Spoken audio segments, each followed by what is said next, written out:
नमस्कार मित्रांनो, आज ही छोटीशी शॉर्ट बनवायचं कारण की उद्या आहे बजेट 1 फेब्रुवारी 2025 आणि जसे की तुम्हाला मागच्या हिस्ट्रीवरनं तुम्हाला माहित असेल की बजेट डेला व्हॉलेटिलिटी म्हणजे मार्केटची अप अँड डाऊनची कंडिशन खूप जास्त असते आणि त्याचमुळे आपण उद्या म्हणजे 1 फेब्रुवारी 2025 ला मार्केट सॅटर्डे असूनही चालू असणार आहे, पण आपण सर्वांनी आपली सर्वांची क्वांटिटी आणि लॉट साईज मेंटेन करायची आहे.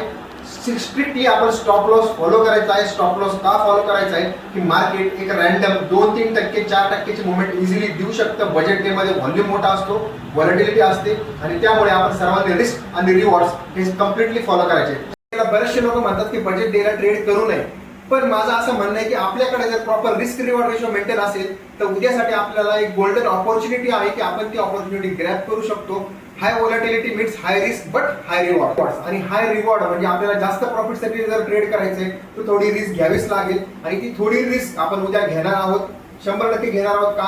कारण की जर आपण रिस्क घेतली नाही तर रिवॉर्ड आपल्याला हाय मिळणार नाही आणि बऱ्याचशा दिवसापासून मार्केट जे फ्लक्च्युएट होत होतं, उद्या आपल्याला एक सेकंडरी डायरेक्शन मिळणार आहे आणि ती डायरेक्शन आपण कंटिन्यू करू की नाही करू सांगता येत नाही, पण मार्केट एक मोठी मुवमेंट देणार. थँक्यू.